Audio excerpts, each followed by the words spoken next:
Hello, friends. It's the Carnivore Rabbi here, as always, to meet, pray, and love.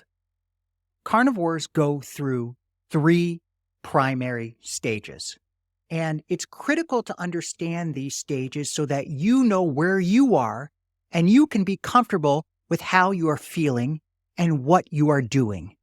Critical. And I've simplified these stages because simplicity leads to success. When we can simplify our journey, we are more likely to start, keep going, and get to our destination.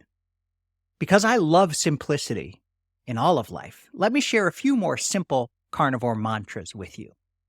Eat meat, drink water. Doesn't get much simpler than that. And how about eat meat, not too little, mostly fat. That's from Amber O'Hearn. Or my favorite from Old Guy Carnivore. Take the rest of the day off and eat meat. All these are simple, helpful mantras to guide us. So here are the stages, the three stages of the carnivore diet simplified. And if you are enjoying this content and haven't already, hit and subscribe. Okay, stage number 1, commitment. This is the stage where you make the decision. You choose to become a carnivore. This is an internal decision, as we talked about yesterday. External interventions don't work. This can't be imposed from above. You have to have the right mindset. You have to make a commitment. And during this stage, you'll go through some hard stuff. You'll probably have diarrhea, especially the first few weeks. And you maybe even get the keto flu for a couple of days if you're not coming from keto. Some people are keto before they become carnivore, and the transition from keto to carnivore is much easier than the transition from standard American diet to carnivore. So what you need to do during this stage is drink lots and lots of water and make sure you're getting enough electrolytes. The electrolytes are critical. This throws a lot of people off. A lot of people can start to feel down, a lack of energy during this first stage of commitment because they're not getting enough electrolytes. The body is adapting. The body is cleaning itself, and it needs electrolytes for you to stay stable. Another critical part of this stage is eating lots of fat. I did a video a couple days ago about the danger of undereating on the carnivore diet, and that's true. And the major thing we are in danger of undereating, especially in this first stage, is fat.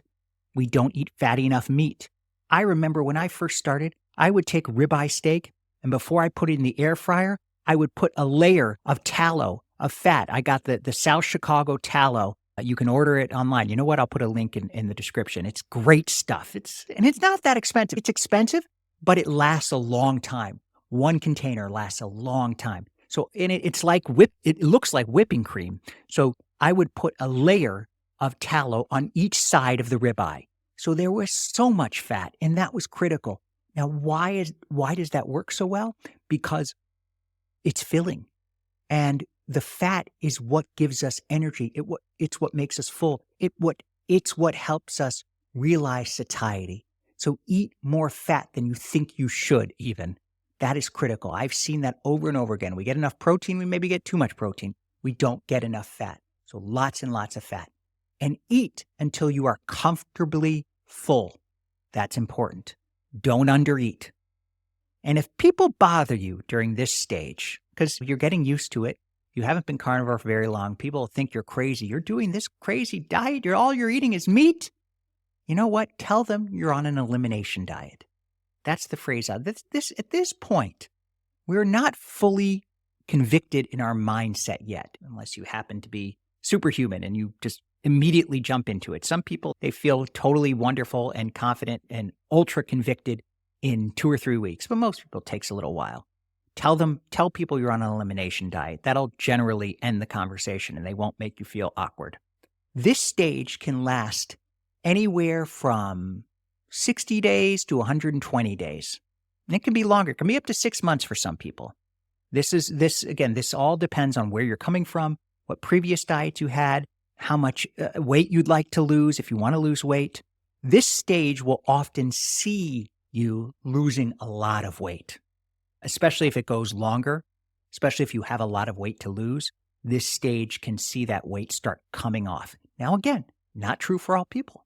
Some people actually gain weight during this stage. I don't want to scare anybody who's beginning to start, but some people do. And if they do, it's usually because there's healing to be done. The body needs a certain amount of healing. The body needs the nutrients from meat to help promote this kind of healing. So it's not always that people lose weight. A lot of people do. Most people do, but not everybody. Also, what's important here is don't try to give up coffee or medications. Those kind of things you can do later. But this stage, focus on adapting to the carnivore diet. Focus on living on fat, on living on ketones. This is very important. Don't try to do too much. This is a focused stage of getting acclimated to the carnivore diet, becoming a carnivore, so to speak. You can come back to coffee, medications later if you want. And don't try to rush this stage. It can last a while, and it will feel good. In fact, sometimes if you have a lot of healing to be done, if you have a lot of weight to lose, this stage can last a while, but you will feel so much better as you go through it. The next stage, number 2. The first stage is commitment. Stage number 2, clarity. At this point, you've seen the benefits of the carnivore diet. You have a clearer mind. You have more energy. You have focus. You have drive. It is working. You've seen this as the proper human diet. You've experienced that. You've probably lost weight if you had weight to lose. And you've probably gotten comfortable with an eating pattern by this point. Probably 2 meals a day. Some carnivores stay on 3 meals a day, but most generally end up in a 2-meal-a-day pattern, usually skipping breakfast. So you've gotten into that pattern. You also, by this point, know which carnivore foods are okay and which may be triggering. For example, some people just can't do dairy. And so you should know at this point, if you started doing dairy, but maybe you didn't get the weight loss that you needed, and so you cut out dairy. That's all part of phase 1. By this point, you should know that, or at least be having done some tests. Maybe egg whites bother you. Maybe you don't even start. By this point in my journey, by the time I was in stage 2, I wasn't eating any meat but beef and lamb. I had become comfortable with a certain eating pattern, same time as most days, and basically was eating the same foods each day. This is the clarity you get by stage 2. I think by this stage, you've also gotten more comfortable telling people you're a carnivore. You're not defensive anymore. You've gotten more comfortable with yourself because you've seen how incredible this way of eating is.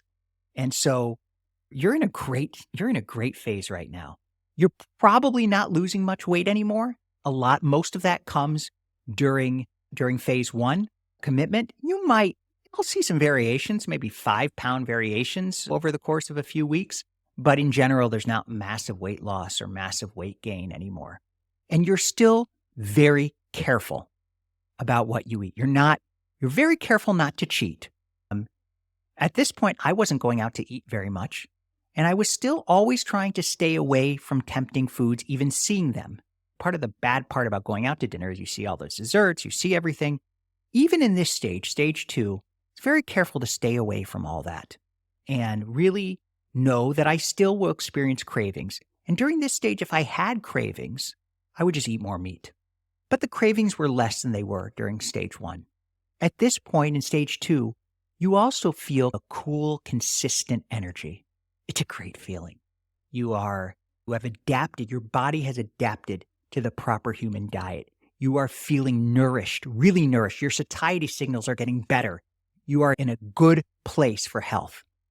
And this stage can last 3 to 4 months. Even, by the way, stage 3 gets better. If all this sounds too good to be true, it's not.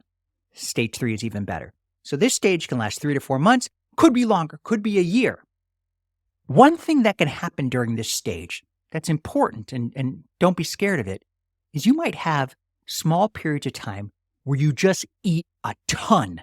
I remember there were a few days where I was like, goodness, I've eaten more than 3 pounds of meat today, and I'm still hungry. And so I would eat more meat. I don't exactly know why this is happening. I'm not a doctor. I'm not a scientist. I think, though, that the body has gotten rid of all the stored fat. And now it's getting all these nutrients. Maybe it was lacking some of the nutrients before, but your body is in a way returning to its natural, wonderful state.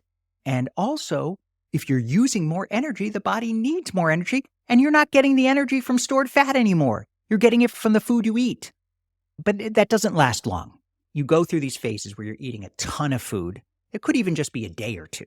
I've had a couple of those where a couple days in a row, I eat, whoa, and then I'm back to what I normally consume. It's a cool phase to be in. And if you like meat, it's not so bad to eat a whole bunch. It can get expensive after a while, but again, cost is another thing. Watch this video above if you want to know more about how the carnivore diet saves you a tremendous amount of money. But during this phase, as I said before, you settle into basically eating the same thing in same amount most days. Now we're getting to the final stage number 3. We've gotten commitment.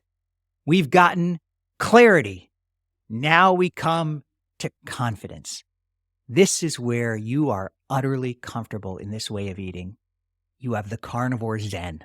That's what I call it, the carnivore zen. You've completely adapted to this way of life. You don't feel many cravings anymore. Occasionally, we all get them sometimes. You might even feel an aversion to sugar or certain foods. You might look at them and say, ugh, I can't even imagine touching those. You've so adapted your body and your mind to the carnivore way of eating. You also have a consistent energy level, but you can adapt your energy as needed. If you're going on a long bike ride, I had a great conversation today with a Dutch carnivore who's a cyclist. Going on a long bike ride, you get the energy you need for that. If you are spending an entire day traveling, which happened to me a few weeks ago, your body's adapted to that. And you can eat more or eat less depending on your schedule. If it's a day where you're going to be a lot of intense hard work, you'll eat more. If it's a more relaxed day, you can eat less. The body has really adapted to the carnivore diet. This is a great feeling. And you know what else you can do here? I don't recommend it, and I don't do it. Let me just keep that clear. I do not.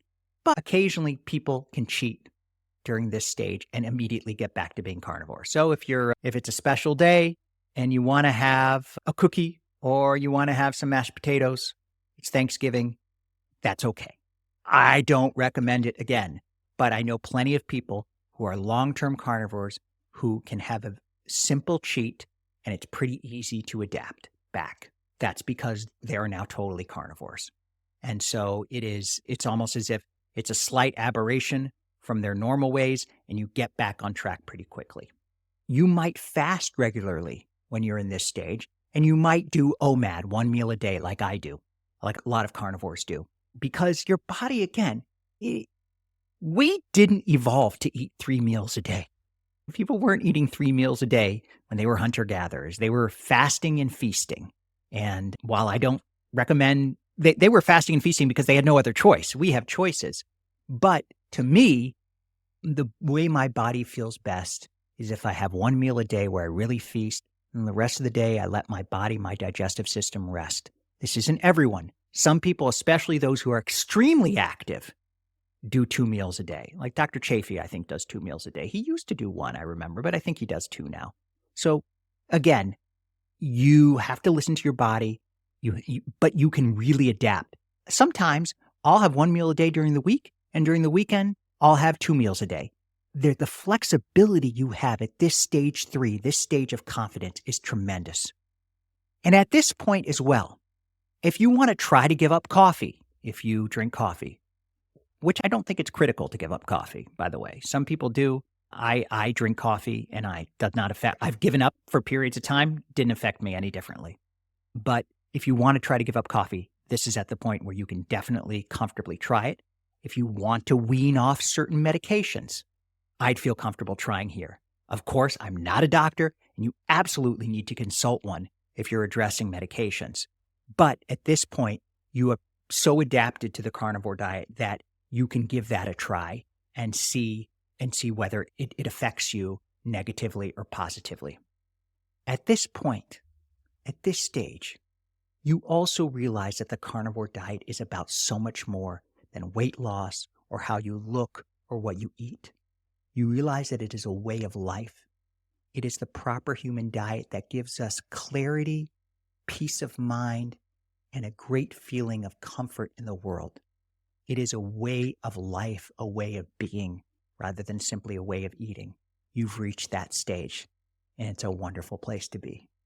Keep watching for more tips. See you next time.